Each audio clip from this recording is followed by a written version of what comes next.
Coba bayangin deh, Anda adalah salah satu pemimpin paling populer di dunia. Terus begitu masa jabatan selesai, Anda langsung dihantam badai gugatan hukum. Nah, itulah yang persis terjadi pada Joko Widodo. Hari ini kita akan coba urai sama-sama gimana ceritanya seorang presiden yang begitu populer justru menghadapi ujian hukum terbesarnya setelah ia nggak lagi berkuasa. Jadi gini, waktu Joko Widodo, atau yang akrab kita sapa Jokowi, selesai menjabat pada Oktober 2024, beliau nggak pergi diam-diam. Beliau lengser dengan tingkat popularitas yang luar biasa tinggi, bahkan untuk standar global. Angka persetujuannya itu 75%. Ini angka yang diimpikan banyak pemimpin dunia loh. Nah, ini dia paradoksnya. Dengan dukungan publik sebesar itu, harusnya masa pensiunnya tenang dan damai kan? Jadi kok bisa sih beliau justru langsung dihadapkan pada rentetan gugatan hukum? Yuk kita cari tahu jawabannya. Momen ketika kekebalan presidensialnya berakhir, itu seolah-olah jadi semacam sinyal start. Tiba-tiba, bruk, gelombang gugatan hukum langsung datang. Sebenarnya ini bukan hal yang aneh dalam politik Indonesia, tapi skala dan intensitas yang menimpa Jokowi ini membuatnya jadi kasus yang patut kita perhatikan. Dari semua tuduhan yang dialamatkan ke beliau, ada satu yang paling menonjol, yang paling persisten, dan seakan jadi pusat dari segalanya. Dan anehnya, semua ini bermula dari selembar kertas. Ya, ijazahnya. Inti masalahnya sebetulnya simpel, tapi dampaknya, wah, luar biasa.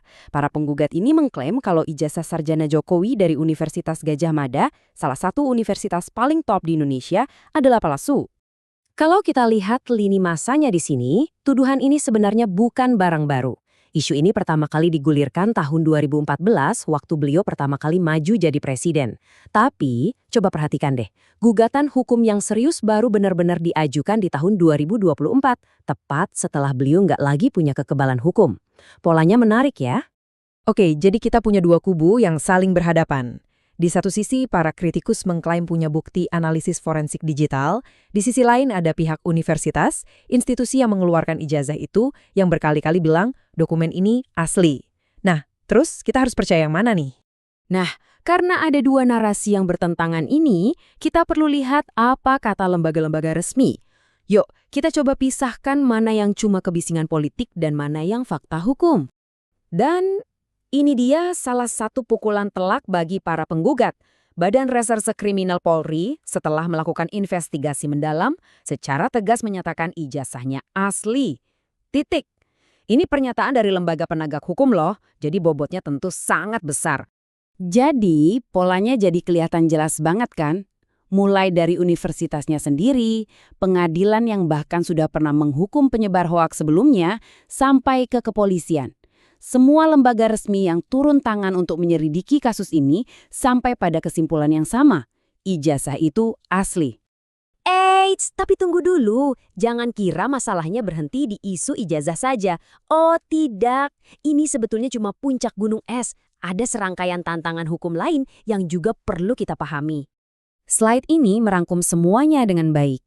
Kita bisa lihat ada tuduhan nepotisme terkait keluarganya, ada laporan korupsi yang statusnya masih di tahap awal banget, dan bahkan ada gugatan yang unik soal janji kampanye mobil SMK.